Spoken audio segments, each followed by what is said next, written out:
दोस्तों, तुर्की के बाद अब भारत ने अजरबैजान के खिलाफ मोर्चा खोल दिया है और कई मेगा डील को न सिर्फ अजरबैजान से कैंसिल किया जा रहा है बल्कि फ्यूचर डील्स को भी अब भारतीय कंपनियों के द्वारा रोक दिया गया है। और ये अजरबैजान के लिए कितना बड़ा सेटबैक है, इसका अंदाजा आप अजरबैजान की भारत से की गई रिक्वेस्ट से लगा सकते हैं। इसके अलावा भारत के मुंबई शहर में तेल का बड़ा खजाना भारत के हाथ में लगा है और फाइनली 24 घंटे के अंदर ही कावेरी इंजन के लिए फंड भारत की तरफ से जारी कर दिया गया है। इन सभी खबरों के बारे में इस वीडियो में डिटेल में बात करेंगे, इसीलिए वीडियो को अंत तक जरूर देखिएगा। पहले बात करते हैं अजरबैजान की। इस समय भारत की फॉरेन पॉलिसी को देखकर दुनिया के काफी सारे देश हैरान और परेशान है। भारत ने पाकिस्तान के खिलाफ इस समय दुनिया के अलग अलग मंचों में मोर्चा खोल रखा है। भारत का डेलीगेशन इस समय अलग अलग देश में जाकर पाकिस्तान के प्रोपेगेंडा की पोल खोल रहा है और ये सब देखकर पाकिस्तान इतना परेशान है कि खुद पाकिस्तान के प्रधानमंत्री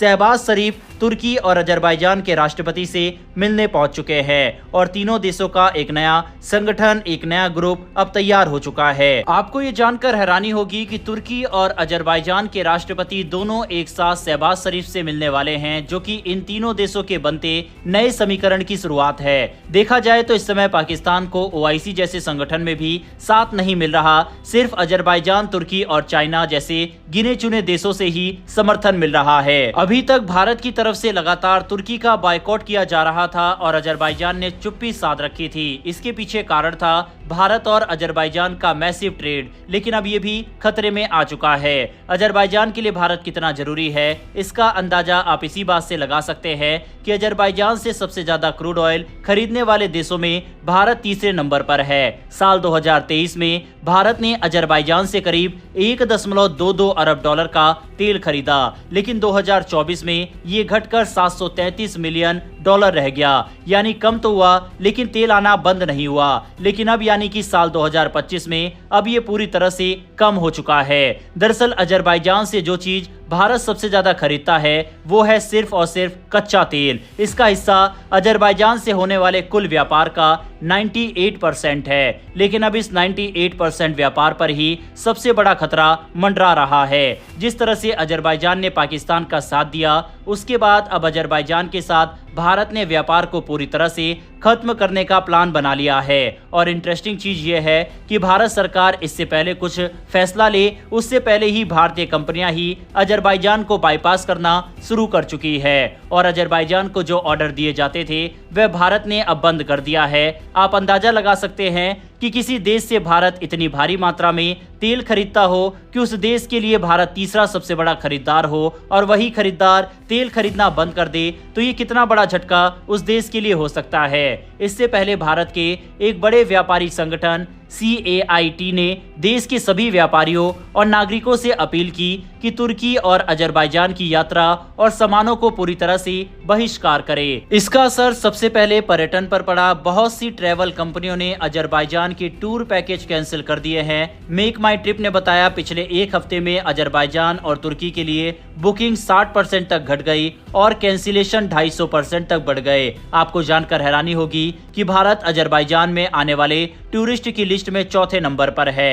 2023 में करीब 1.17 लाख भारतीय वहां घूमने गए थे और 2024 में यह आंकड़ा बढ़कर 2.43 लाख तक पहुंच गया था। एक भारतीय टूरिस्ट औसतन $1276 खर्च करता है। यानी कुल मिलाकर भारतीय टूरिस्ट ने अजरबैजान को $300 मिलियन से ज्यादा का फायदा पहुंचाया। अगर बहिष्कार चलता रहा तो अजरबैजान के टूरिज्म सेक्टर को भी बड़ा नुकसान हो सकता है। तेल के मामले में भी भारत ने अजरबैजान में पैसा लगाया है। भारत की सरकारी कंपनी ONGC विदेश ने वहां के बड़े तेल और गैस प्रोजेक्ट में 1.2 अरब डॉलर का निवेश किया है। साथ ही अजरबैजान की सरकारी कंपनी सोकार ने भी भारत की कंपनियां MRPL और ONGC के साथ तेल और गैस की सप्लाई को लेकर समझौते किए हैं। लेकिन जहां कई समझौते को अब रद्द किया जा रहा है, तो वहीं आगे की डील को अब रोका जा रहा है। किसी भी देश के साथ व्यापार रफ्तार को पूरी तरह बंद करना आसान नहीं होता, लेकिन धीरे धीरे उसे शिफ्ट किया जा सकता है क्योंकि आपका खुद का पैसा दूसरे देश में लगा होता है और अब भारत यही कर रहा है। धीरे धीरे अजरबैजान को डील वगैरह देना बंद कर रहा है। भारत सिर्फ तेल नहीं खरीदता बल्कि कई चीजें अजरबैजान को बेचता भी है। सबसे ज्यादा बिकता है चावल, जिसकी कीमत है करीब 34.4 मिलियन डॉलर। फिर आते हैं स्मार्टफोन, करीब 24.7 मिलियन डॉलर। फिर है एल्युमिनियम ऑक्साइड, दवाइयां और मोबाइल फोन। अजरबैजान में कई भारतीय फिल्में और विज्ञापनों का शूटिंग भी होती है। अब तक 30 से ज्यादा प्रोजेक्ट वहां शूट हो चुके हैं। अब ये देखना इंटरेस्टिंग रहेगा कि क्या अब बॉलीवुड भी अजरबैजान का बॉयकॉट करता है या फिर नहीं। लेकिन कुल मिलाकर भारत के साथ दुश्मनी मोल लेना अजरबैजान और तुर्की दोनों को ही महंगा पड़ रहा है, क्योंकि न सिर्फ टूरिज्म बल्कि अब हर सेक्टर में इनको भारी नुकसान होता हुआ दिखाई दे रहा है।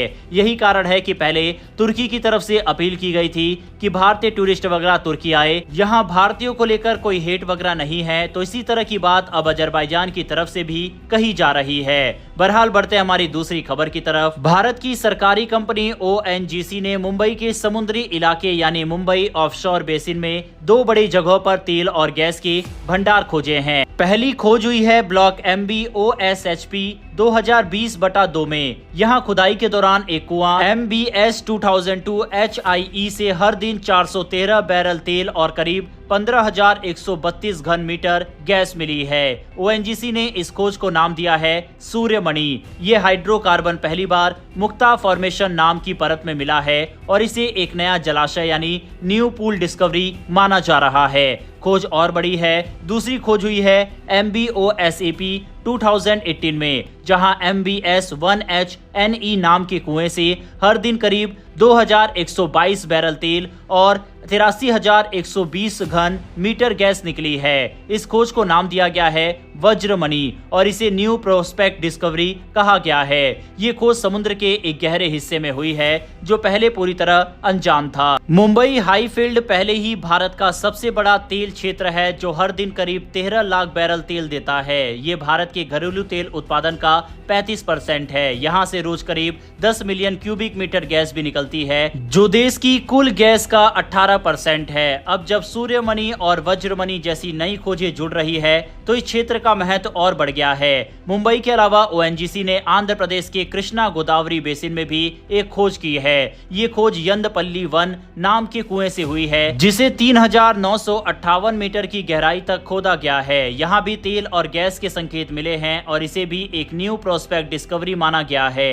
भारत अपनी 85% तेल और 50% गैस की जरूरतें आज भी आयात करता है, मतलब हमारी जेब विदेशी बाजारों पर टिकी होती है। अगर ये नई खोजें उत्पादन स्तर तक पहुंचती है तो भारत की आयात पर निर्भरता कम होगी और देश की अर्थव्यवस्था को बड़ा फायदा मिलेगा। भारत को इस तरह देश के अलग अलग कोने में और भी तेजी से तेल की खोज के अभियान जारी रखना चाहिए, जिससे भारत को और भी कई जगह तेल के बड़े भंडार मिले, जिससे भारत की डिपेंडेंसी दूसरे देशों से कम हो। इसके अलावा दोस्तों बढ़ते हैं आज की अंतिम खबर की तरफ, जो कि कावेरी इंजन को लेकर सामने आ रही है। पिछले 24 घंटों में हमने एक बड़ा ट्रेंड कावेरी इंजन को लेकर चलते हुए देखा, लेकिन जहां पहले भारत सरकार की तरफ से ये कहा गया कि Bharat 5th generation fighter jet के लिए एमका की तरफ ही देख रहा है और हम अपना 5th जनरेशन फाइटर जेट को ही सेना के अंदर लेकर आएंगे, तो वहीं दूसरी तरफ भारत की तरफ से कावेरी इंजन को और भी अतिरिक्त फंड जारी कर दिया गया है, जिससे इसकी रफ्तार और तेज होने वाली है और फिलहाल रूस में इसकी टेस्टिंग वगैरह चल रही है। इसका अपग्रेडेड वर्जन जल्दी तैयार हो जाएगा और इसी की टेस्टिंग के लिए इसे रूस भेजा गया है। बहरहाल दोस्तों इस वीडियो में इतना ही। डिफेंस और वर्ल्ड अफेयर से जुड़े ऐसे टॉपिक अगर आपको देखना पसंद है तो नीचे दिए गए सब्सक्राइब बटन को प्रेस कर बेल आइकन को दबा ले, जिससे हमारी डेली डिफेंस और फॉरेन पॉलिसी से जुड़ी ऐसी वीडियो आप तक सबसे पहले पहुंच सके। फिर मिलेंगे ऐसी एक नई वीडियो के साथ। धन्यवाद। जय हिंद, जय भारत।